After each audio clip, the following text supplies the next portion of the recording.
नमस्कार, SSN solution channel पर आप सभी का स्वागत है। हम कॉम्प्लेक्स एनालिसिस की जो सीरीज लेकर के चल रहे थे उसमें यूनिट फर्स्ट का आज लास्ट लेक्चर होने वाला है।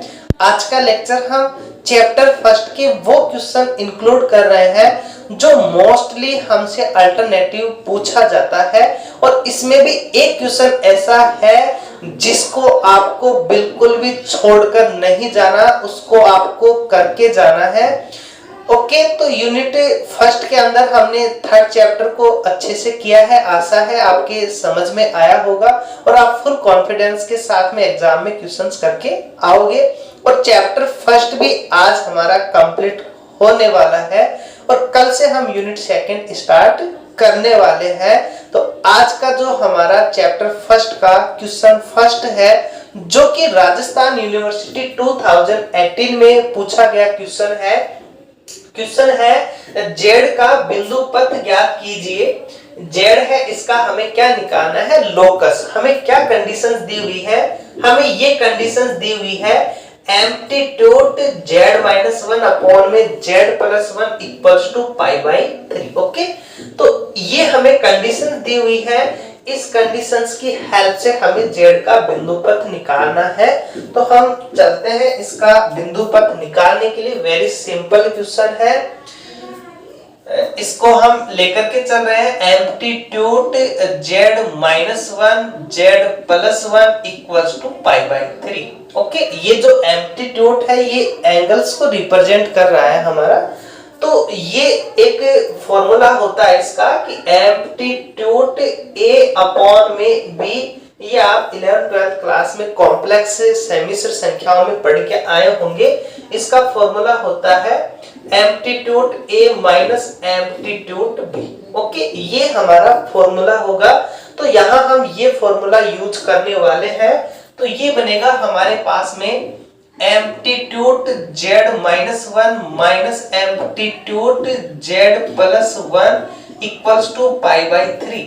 ओके, ये हमने इसका फॉर्मूला यहाँ अप्लाई कर दिया। अब यहाँ से हम क्या करेंगे? यहाँ से जो हमारे पास में एक अनदर फॉर्मूला कि जो एम्पलीट्यूड हमारा, यदि हमारे पास में वैल्यू मिल गई हमें कि रियल और इमेजिनरी है, तो a प्लस आयटा b यदि हमें दिख गया, यहाँ a क्या है? रियल पार्ट, b क्या है? Imaginary part.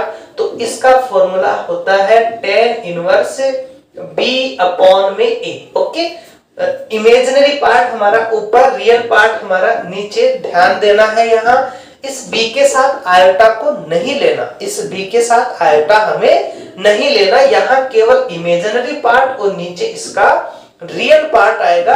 तो पहले हम इसको किस में कन्वर्ट कर दें? रियल और इमेजिनरी में कन्वर्ट कर दें। उसके बाद हम क्या लिख सकते हैं? tan इनवर्स लिख सकते हैं। तो इस z का हम जानते हैं, अब तक हमने पढ़ के आए हैं थर्ड चैप्टर में, काफी कुछ पढ़ा है हमने। और हमने देख लिया था कि ये जो z है, ये z होता है हमारा x plus eta y-1। Okay, z का मान हमने x प्लस आयटा y रखा, -1 हमारा as it is, minus amplitude x plus iota y+1 equals to π/3 equals to π/3। अब यहां से हम रियल और इमेजिनरी को अलग कर लें, तो ये बना हमारा amplitude x -1 plus iota y minus amplitude x+1 plus iota y equals to π/3। ये हमारा रियल, ये हमारा इमेजिनरी। ओके, तो जैसे हमने रियल और इमेजिनरी को सेपरेट किया, तो अब हम क्या लिख सकते हैं? tan इनवर्स लिख सकते हैं। तो ये बनेगा हमारा tan इनवर्स y अपॉन में x-1 minus tan inverse y upon में x+1 इक्वल्स टू π/3। तो ये हमारा tan inverse a minus tan inverse b equals to angles π/3 है। इसका फॉर्मूला भी हम ट्रिग्नोमेट्री से जानते हैं। क्या जानते हैं? कि tan inverse a plus minus tan inverse b होता है। इसका फॉर्मूला होता है हमारा tan inverse a plus minus b upon में 1 माइनस ab। ओके, इस फॉर्मूले की हेल्प से हम इसे दो tan इनवर्स को एक tan इनवर्स में कन्वर्ट कर देंगे तो ये बनेगा हमारे पास में tan इनवर्स y अपॉन में x minus 1 minus y upon में x प्लस 1 अपॉन में 1 प्लस y अपॉन में x माइनस 1 y अपॉन में x plus 1 equals to pi by 3। Okay, अब हमने क्या किया, हमने एक तो एलसीएम लिया और इस tan इनवर्स को हमने राइट हैंड साइड में भेजा। एलसीएम ऊपर क्या आएगा x minus 1 into x plus 1 और नीचे क्या आएगा x minus 1 into x plus 1। ऊपर वाला एलसीएम नीचे वाले एलसीएम को कैंसिल करेगा, कैंसिल करेंगे, tan इनवर्स को इधर भेजेंगे, साथ में हम सॉल्व करेंगे तो ये y इसके साथ आएगा तो y इंटू एक्स प्लस 1, ये माइनस का y इसके साथ आएगा तो x माइनस 1 और नीचे हमारे पास देखो यहाँ a minus b a plus b से क्या बन जाएगा x स्क्वायर माइनस 1 और प्लस ये y इस y के साथ मल्टीपल होके y स्क्वायर बनेगा और ये tan इधर आएगा tan पाई बाई 3 और सभी जानते हैं tan पाई बाई 3 का मान क्या होता है अंडर रूट 3। अब हमने क्या किया, इससे को अंडर रूट 3 से मल्टीपल किया और इसे हमने सॉल्व किया तो हमारे पास जो वैल्यू आई वो वैल्यू आई यहाँ एक्स वाई से ये एक्स वाई हमारा कैंसिल हो गया, यहाँ y और ये माइनस माइनस प्लस y तो y और y कितने हुए हमारे 2y इक्वल्स टू ये हमारा अंडर रूट 3 और इसको हमने मल्टीपल किया x square plus y square minus 1 से। अब हमने क्या किया, इस रूट 3 का इधर डिवाइड कर दिया और इस 2y अपॉन में रूट 3 को हम इधर लेके आ जाएंगे तो हमारे पास क्या वैल्यू बनेगी x square plus y square और ये वैल्यू माइनस का 2 बाई रूट 3 बाई और ये माइनस 1 इक्वल्स टू 0। अब ये हमारे पास में इस z का बिंदु पथ आ गया और ये x square plus y square plus ax by c equals to 0 किसकी इक्वेशन होती है, एक सर्किल की इक्वेशन होती है।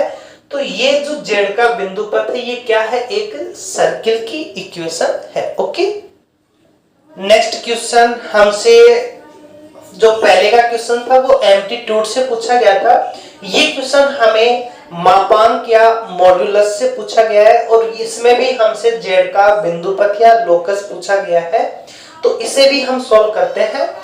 यहाँ हमें कंडीशंस दी हुई है z minus iota z plus iota का modulus is greater and equal to. Okay, इसे हम क्या लिख सकते हैं, हम जानते हैं कि ये जो मॉड्यूलस है ये ऊपर और नीचे अलग अलग अप्लाई हो जाता है तो z माइनस आयटा का मॉड्यूलस z प्लस आयटा का modulus is greater and equal two implies करके ये होगा हमारे पास में modulus z minus eta is greater and equal 2 into z plus iota का मॉड्यूलस। ओके, यहाँ भी हम क्या जानते हैं, यहाँ एक फॉर्मूला होगा हमारा x प्लस आयटा y का जो मॉड्यूलस है वो होता है हमारा x square plus y square की पावर 1/2। ओके, तो यदि हम इस मॉड्यूलस का स्क्वायर कर दे तो ये अंडर रूट हट जाएगा हमारा। तो पहले हम इसको रियल और इमेजिनरी में कन्वर्ट करेंगे, उसके बाद में हम दोनों साइड स्क्वायर करेंगे और फिर हम यहाँ ये फॉर्मूला अप्लाई करेंगे। तो जो z है ये z बनेगा हमारा x plus iota y minus iota का modulus is greater and equal 2 into x plus iota y plus iota का मॉड्यूलस। इसे हम क्या लिख सकते हैं, इसे हम लिख सकते हैं x plus iota y minus 1 का मॉड्यूलस। ओके, हमने रियल और इमेजिनरी को सेपरेट किया, is greater and equal 0 to x plus iota y plus 1 का मॉड्यूलस। ओके, ये हमारे पास में इसकी वैल्यू आ गई। अब यहाँ से हम इसकी जो कंडीशंस है वो कंडीशन यूज करें, उससे पहले हमने क्या किया, इसका स्क्वायर कर दिया तो ये बना हमारा x plus iota y minus 1 का मॉड्यूलस का whole square is greater and equal, इसका स्क्वायर करेंगे तो ये बनेगा 4 modulus x plus iota y plus 1 का होल स्क्वायर। अब हम यहाँ अप्लाई करेंगे फॉर्मूला तो ये बनेगा रियल पार्ट का स्क्वायर प्लस इमेजिनरी पार्ट का square is greater and equal 0 for हमारा as it is real part का square x square plus imaginary part का स्क्वायर वाई प्लस 1 का होल स्क्वायर। अब इसे हम सॉल्व करें तो ये बनेगा x square plus y square minus 2y plus 1 is greater and equal 0 is greater and equal 4x square. इसे हम सॉल्व करेंगे तो ये बनेगा 4y स्क्वायर, ये 2y इस 4 से मल्टीपल होगा तो 8y, यहाँ 1 आएगा, ये 4 से मल्टीपल होगा तो 4। अब हमने क्या किया, इस पूरी ही कंडीशंस को इधर लेकर के आ गए तो हमारे पास में ये x स्क्वायर, ये 4x स्क्वायर तो 3x square, 4y square, y square तो 3y स्क्वायर, यहाँ 8y और ये माइनस 2y इधर जाएगा तो ऐड होंगे तो प्लस के 10y, ये 1 इधर जाएगा तो माइनस हो जाएगा plus 3 is less and equal 0। Okay, तो ये हमारे पास में वैल्यू आ गई। अब ये भी एक सर्किल की इक्वेशन है। अब ये सर्किल की इक्वेशन इस समीकरण और इसके अंदर जो है वहां पर कैसा है, ये एक विश्लेषित फलन है या उसके अंदर ये विद्यमान है। तो इसका जो हमारे पास में बिंदु पथ है, जेड का बिंदु पथ, वो क्या आया हमारे पास में, ये हमारे पास में एक जेड का बिंदु पथ आ गया। अब हम वो क्वेश्चंस इंक्लूड करने जा रहे हैं जो कि वेरी वेरी इंपॉर्टेंट है और उसको आपको 100% करके जाना चाहिए, क्योंकि हर यूनिवर्सिटी में उस क्वेश्चंस को एक बार नहीं काफी बार पूछा गया है। उसका डायग्राम आपको पता होना चाहिए, उसकी डेफिनेशंस के बारे में आपको पता होना चाहिए, उसके जो डेरिवेशन है वो भी आपको पता होना चाहिए। ओके, तो अब देखते हैं हम वो वेरी इंपॉर्टेंट क्वेश्चंस। तो आज के लेक्चर का जो वेरी इंपॉर्टेंट टॉपिक है वो है हमारा, जो कि राजस्थान यूनिवर्सिटी 12, 14, 19 में पूछा गया है, शेखावाटी यूनिवर्सिटी 18 में पूछा गया है एंड ऑल अदर यूनिवर्सिटी में भी पूछा गया है। राजस्थान यूनिवर्सिटी में 12 से पहले भी काफी बार पूछा गया है क्वेश्चन। ये जो है हमारा, ये है हमें एक त्रिविम प्रक्षेप। ओके, एक त्रिविम प्रक्षेप, त्रिविम प्रक्षेप को बोलते हैं हम स्टेरियोग्राफिक प्रोजेक्शन। स्टेरियोग्राफिक प्रोजेक्शन और वृत्तों में या सरल रेखाओं में प्रक्षेप करता है। तो ये हमें एक लाइन दी हुई होगी। अब हमें इसका डायग्राम बनाना होगा और हमें त्रिविम प्रक्षेप, कभी कभी त्रिविम प्रक्षेप की हमसे डेफिनेशन भी पूछी जाती है, तो आपको त्रिविम प्रक्षेप की डेफिनेशंस भी पता होना चाहिए। उसका डायग्राम तो बनाना ही है। यदि हमसे ये भी पूछा जाता है तो आप डायग्राम भी बनाएं, उसके बारे में आप त्रिविम प्रक्षेप क्या है वो भी आप बताओ, और उसका जो ये हमसे प्रूव करवा रहा है वो भी हम प्रूव करके आए। तो सबसे पहले है इसका डायग्राम। तो डायग्राम से पहले जो त्रिविम प्रक्षेप है, ये त्रिविम प्रक्षेप सबसे पहले रीमान गणितज्ञ ने दिए थे। तो उसके नाम पर उन्होंने एक स्फीयर लिया और उस स्फीयर के ऊपर उन्होंने इस त्रिविम प्रक्षेप को डिफाइन किया था। तो उनके नाम पर हम क्या बोलते हैं, इसे रीमान गोला या रीमान स्फीयर भी बोला जाता है। ओके, ये बात भी आपको ध्यान में होना चाहिए। अब हम बात करते हैं त्रिविम प्रक्षेप की, कि त्रिविम प्रक्षेप आखिर होता क्या है। तो उससे हम एक डायग्राम्स के माध्यम से ज्यादा अच्छे से समझ पाएंगे। तो हम एक डायग्राम बनाते हैं। यहाँ हमने एक डायग्राम बनाया, तो हमने जो रीमान महोदय हैं उन्होंने जो जो चीज ली उनके अकॉर्डिंग हम इसको वेरीफाई करने वाले हैं। तो उन्होंने सबसे पहले एक स्फीयर लिया, एक क्या लिया, उन्होंने एक स्फीयर लिया और इस स्फीयर को उन्होंने क्या नाम दिया, इस स्फीयर को उन्होंने सिग्मा नाम दिया। क्या नाम दिया इन्होंने, सिग्मा नाम दिया। तो ये हमने इधर एक स्फीयर बना दिया और इस स्फीयर को इन्होंने सिग्मा स्फीयर नाम दिया। इसका हमने एक सेंटर पॉइंट मान लिया और एक हमें उन्होंने एक तो स्फीयर लिया और एक लिया प्लेन। तो एक प्लेन हमने ड्रॉ किया, ये हमने एक प्लेन ड्रॉ कर दिया। और इस प्लेन को भी उन्होंने नाम दिया है, क्या नाम दिया, इस प्लेन को उन्होंने पाई प्लेन नाम दिया। क्या नाम दिया उन्होंने, पाई प्लेन। ये सिग्मा स्क्वायर है, ओके, ये पाई प्लेन है। और ये जो स्फीयर उन्होंने लिया, इस स्फीयर की जो रेडियस है, अब कोई स्फीयर ले रहे हो तो उसकी रेडियस भी होगी, तो उन्होंने सिंपल, ओके, सिंपल कैलकुलेट करने के लिए उन्होंने 1 रेडियस का स्फीयर ले लिया। तो यहां से यहां तक की जो डिस्टेंस हुई वो हमारी क्या हुई, 1 रेडियस, ओके। अब इस स्फीयर को उन्होंने क्या कहा कि ये जो पॉइंट है ये इसका सेंटर पॉइंट होगा, ओके, इसको उन्होंने ओ नाम दिया। और इनकी जो एक्सिस है, ये जो एक्स एक्सिस और वाई एक्स और जेड एक्स हम नॉर्मली लेते हैं, उन्होंने इन एक्सिस को क्या नाम दिया, उन्होंने इन एक्सिस को नाम दिया एक्साई, ईटा और जीटा, ओके। तो उनके अकॉर्डिंग हम चल रहे हैं, तो इसको हमने एक्साई बोल दिया, इसको हमने ईटा बोल दिया, और ये अक्स को हमने जीटा बोल दिया। अब जैसे जैसे डिमांड ने लिए वैसे वैसे हम भी इनको इंक्लूड कर रहे हैं। अब ये जो O है ये क्या हुआ, इन x, y और z तीनों का ओरिजिन होगा, तो इसके जो कोऑर्डिनेट होंगे वो हमारे 0 0 0 होंगे। ये हमारे पास में एक स्फीयर है जिसको सिग्मा स्फीयर बोला गया। एक प्लेन लिया हमने, प्लेन किसके अंदर है, ये एक्स वाई और यहाँ एक्साई ईटा, ओके, एक्स एक्साई को रिप्रेजेंट, वाई को, ये जेड को। तो ये जो प्लेन है ये पाई प्लेन जो है वो कैसा है, एक्स वाई प्लेन है, जो कि हमारा एक्साई और ईटा में होंगे। तो एक पॉइंट उन्होंने इसके ऊपर लिया, एक पॉइंट जिसको P नाम दिया गया, तो इसके कोऑर्डिनेट क्या होंगे, एक्सिस क्या है, एक्साई ईटा। ये प्लेन हमारा एक्साई ईटा पे है, और हम जानते हैं कि एक्स वाई प्लेन के ऊपर जेड 0 होता है, वाई जेड प्लेन के ऊपर एक्स 0 होता है, जेड एक्स प्लेन के ऊपर वाई 0 होता है।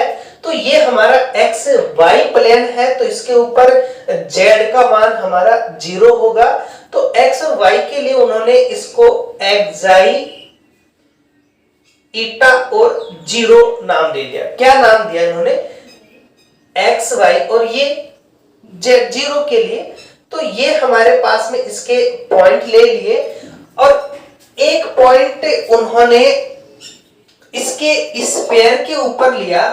इस स्फीयर के ऊपर उन्होंने जो पॉइंट्स लिया वो पॉइंट उन्होंने P स्टार लिया, और इसके कोऑर्डिनेट, ये स्फीयर ये 3D का है।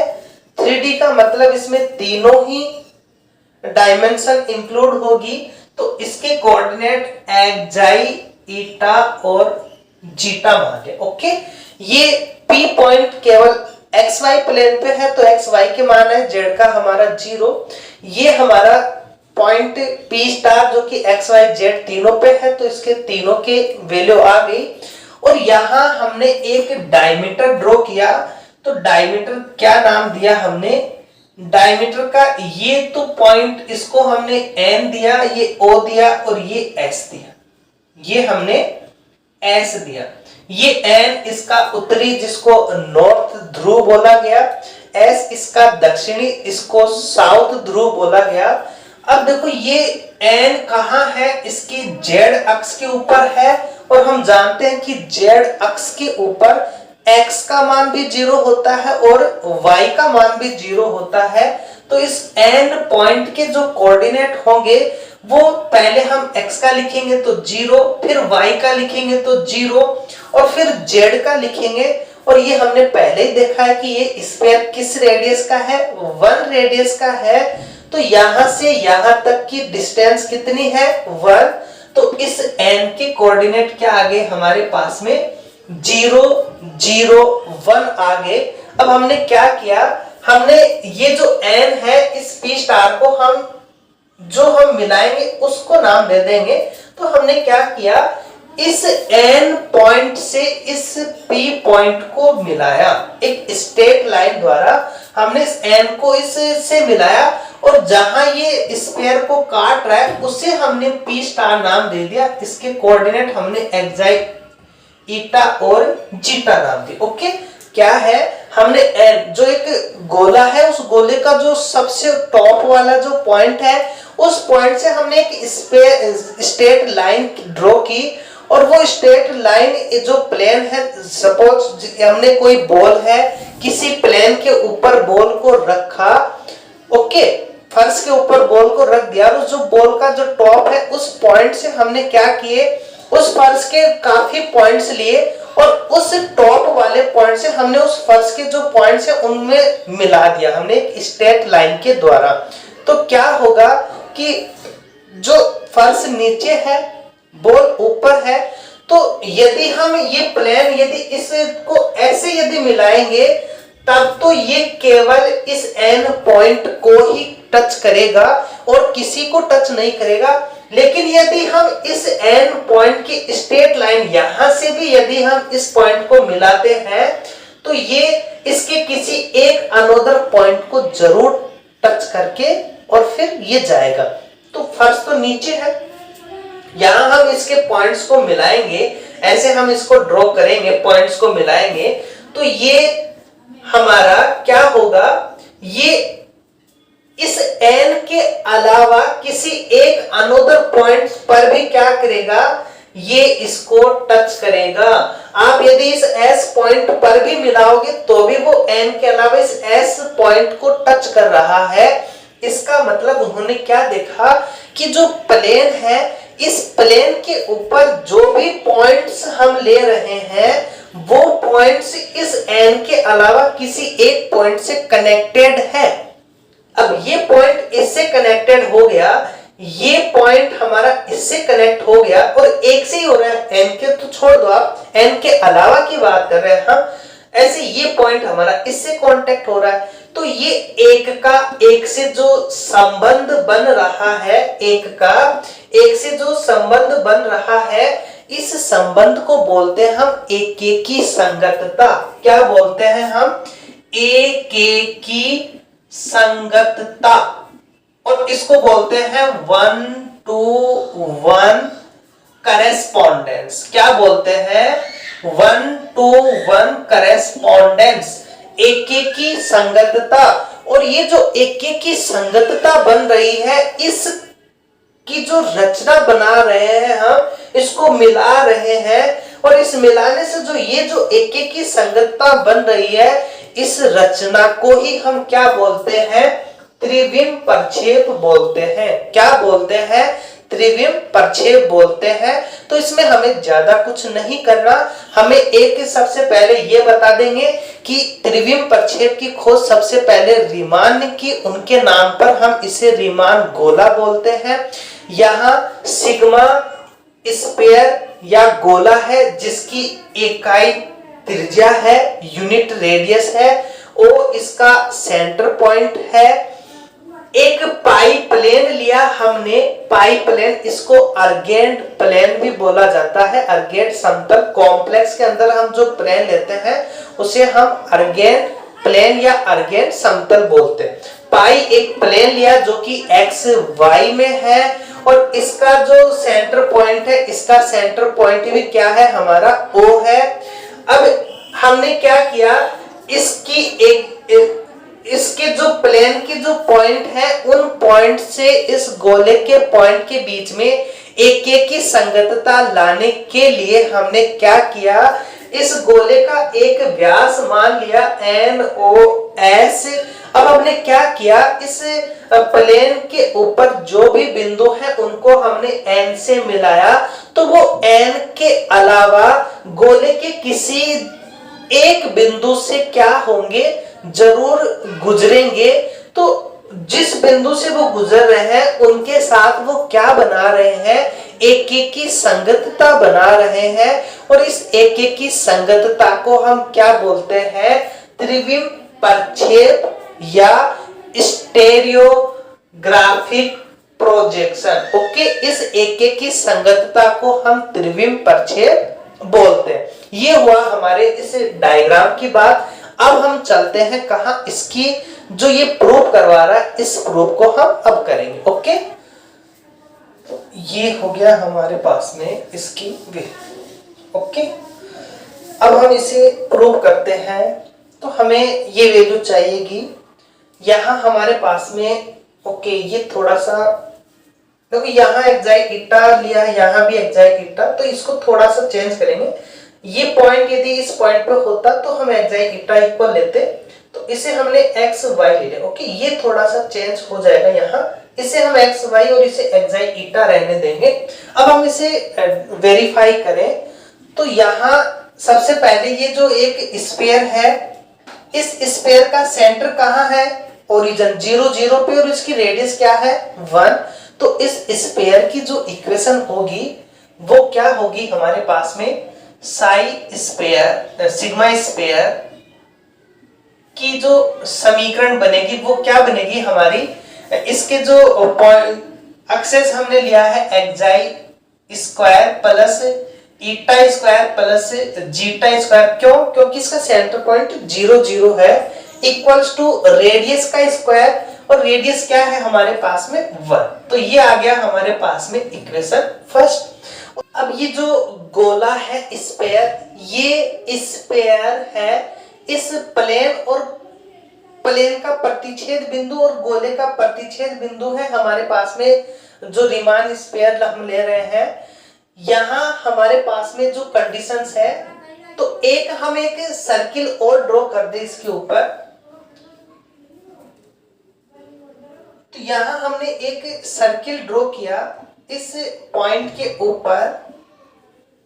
अब ये जो हमारा जो सर्किल बन रहा है, ये सर्किल देखो, इस सर्किल की इक्वेशन यदि हम फाइंड करें तो ये सर्किल इस गोले का और इस प्लेन का क्या है, प्रतिच्छेद बिंदु है। इसका मतलब ये जो सर्किल होगा ये गोले और प्लेन को सेटिस्फाई करेगा। तो यहां हमने क्या किया, ये तो हमारे पास में गोले की समीकरण आ गई, और एक हमने इस प्लेन की समीकरण और ली।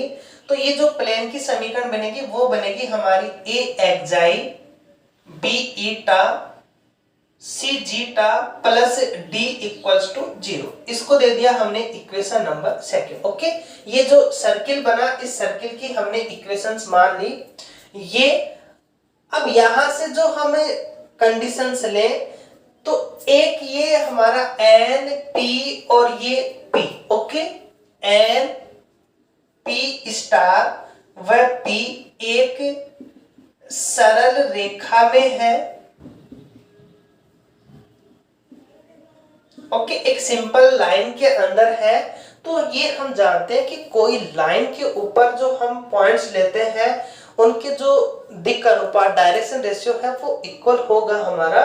तो यहां से हमने क्या किया, एन के जो पॉइंट्स है, पी स्टार के जो पॉइंट्स है, उनमें से हमने इसको माइनस किया। तो हमने यहाँ एक्साई माइनस 0 अपॉन में यहां से यहां तक की, तो x minus 0 equals to eta minus 0 upon में y माइनस 0 इक्वल्स टू यहाँ zeta minus 1, zeta minus 1 upon में यहाँ 0 माइनस 1 इक्वल्स टू हमने एक कांस्टेंट के मान लिया।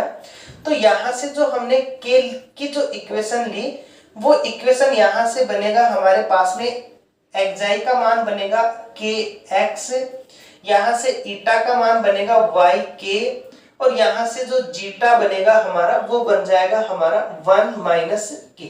ओके, ये हमारे पास में वैल्यू आ गई। अब ये जो P स्टार जो पॉइंट है, ये इस गोले के ऊपर भी है और इस प्लेन के ऊपर भी है। तो ये जो हमारे पास में ये पॉइंट्स आए हैं, ये पॉइंट्स इस समीकरण 1 और 2 को सेटिस्फाई करेंगे। तो हमने एक्साई ईटा और जीटा के ये मान हमने समीकरण 1 और समीकरण 2 में पुटअप किए। तो हमारे पास में जो वैल्यू बनी वो बनी k square x square plus k square y square plus 1 minus k का होल स्क्वायर। ओके, हमने एक्साई ईटा जीटा के ये मान हमने यहाँ पुटअप कर दिए। इक्वल में चल रहा है हमारा 1, इसको दिया हमने इक्वेशन थर्ड, इसको दे दिया 4 एंड यहाँ हम रख रहे हैं, ये बनेगा हमारे पास में एक्साई का मान, तो a के x b के y b के y plus c into 1 minus के प्लस d इक्वल्स टू 0, इसको दे दिया हमने इक्वेशन नंबर 5। अब हम इन्हें सॉल्व करें तो हमारे पास जो वैल्यू आएगी वो वैल्यू बनेगी हमारी यहां से, ये बनेगा हमारे पास में के स्क्वायर एक्स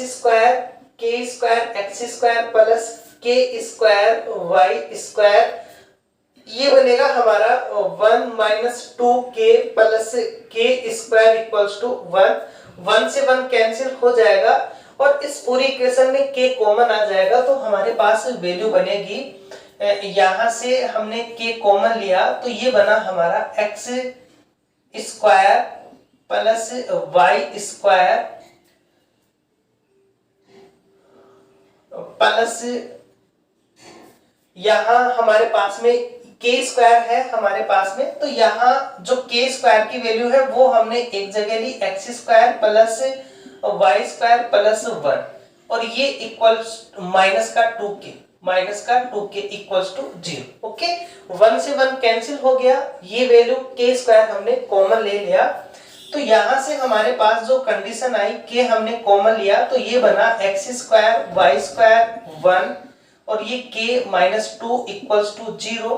अब k का मान हमारा 0 होगा नहीं, तो क्या 0 होगा हमारा ये मान, तो ये मान 0 होगा, तो x square plus y square plus 1 k minus 2 equals to 0, since k not equals to 0, इनका रेशियो लिया है हमने, सभी का रेशियो 0 नहीं आएगा, तो यहां से जो k का मान आया वो आया 2 अपॉन में x square y square plus 1, ये आ गया हमारे पास में k का मान। कहां से निकाला हमने, समीकरण 4 से, तो इस k का मान हम समीकरण 5 में पुटअप कर देंगे, तो इसे दिया हमने इक्वेशन नंबर 6, तो इक्वेशन 5 एंड 6 से हमारे पास में जो वैल्यू बनी, यहां हमारे पास में k यहां है, k यहां है, तो यहां हमारे पास में जो वैल्यू है यहां ax, k की हम वैल्यू रख देंगे यहां से, तो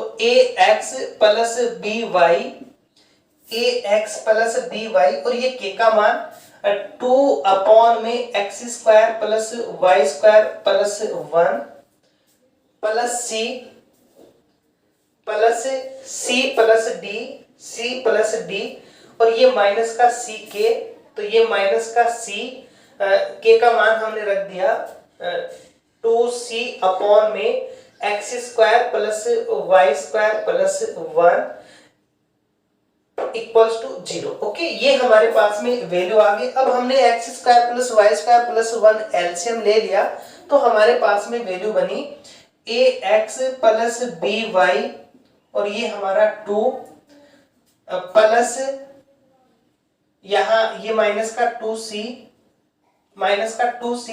plus c plus d into x square plus y square plus 1 equals to 0, ये हमारे पास में इसकी वैल्यू आ गई। अब हम इसे और सॉल्व करें तो हमारे पास जो कंडीशंस आएगी वो बनेगी हमारी यहां से 2ax प्लस by, ये बना हमारे पास में plus c plus d x square plus y square. Okay, इस c प्लस d को हमने x square plus y square के साथ में लिया और इस 1 के साथ में लेंगे तो क्या आएगा c प्लस d और ये माइनस का 2c इक्वल्स टू 0। तो हमारे पास जो वैल्यू बनी इसे हम पहले लिख दें c plus d x square plus y square, ये बाद में लिख दें 2 इंटू ax प्लस by और यहां से हमारे पास में d minus c equals to 0। ये हमारे पास में इक्वेशन आ गई इस प्रोजेक्शन की, प्रक्षेप की। अब ये कह रहा है कि ये या तो सरल रेखा होगा या फिर एक वृत्त होगा। ओके, यदि हम यहां देखें इस C प्लस डी का मान, यदि C plus d equals to 0, तब C प्लस डी 0 हो गया तो ये हमारा कैंसिल हो गया, और ax plus by plus c ये हमारे पास में एक प्लेन की इक्वेशन होती है, एक लाइन की इक्वेशन होती है। तो यहां से हमारे पास में जो कंडीशन आई वो किसकी आ गई, एक सरल रेखा की। तब यह एक सरल रेखा होगी ये, और यदि ये जो C प्लस डी हमारा नॉट इक्वल 0 है, तब यह एक वृत्त की समीकरण होगी। ओके, यदि ये C प्लस डी हमारा 0 है तब तो ये सरल रेखा होगी, और यदि ये C प्लस डी हमारा नॉन 0 है तब ये एक वृत्त की समीकरण होगी। अब हमने इक्वेशन सेकंड लिखा था, इक्वेशन सेकंड हमने a xi plus b eta plus c zeta plus d equals to 0 लिखा था। अब यहाँ ये c प्लस डी 0 कब बनेगा, जब हमारा xi 0 हो, ईटा 0 हो, और ये जो जीटा है इसका मान 1 हो। xi 0, ईटा 0 और जेटा 1 हो, ये हमारा समीकरण 2 था। तब ये हमारे पास में क्या बन जाएगा, 0 0, और ये बनेगा C plus d equals to 0। और ये पॉइंट तो हमने लिखा है ना, जो सर्किल स्क्वायर लिया था, और उसका जो एंड पॉइंट है वो 0 0 और 1 लिया था। इसका मतलब यदि ये n से गुजरता है, यदि ये n से गुजरता है तब तो क्या होगी, एक सरल रेखा, और यदि n के अलावा ये गुजरता है तब क्या होगा, एक वृत्त होगा। और यही हमसे पूछा गया था कि या तो ये सरल रेखा में होगी या फिर एक सर्किल में होगी, जो कि हमने इसको वेरीफाई कर लिया। अब ये टॉपिक थोड़ा कॉम्प्लिकेट है, तो आप वीडियो को 1-2 बार देखोगे समझ में आ जाएगा। ओके, तो ये थे हमारे पास में यूनिट फर्स्ट के सीरीज। नेक्स्ट डे से हम यूनिट सेकंड स्टार्ट करने वाले हैं। Okay, thank you for watching.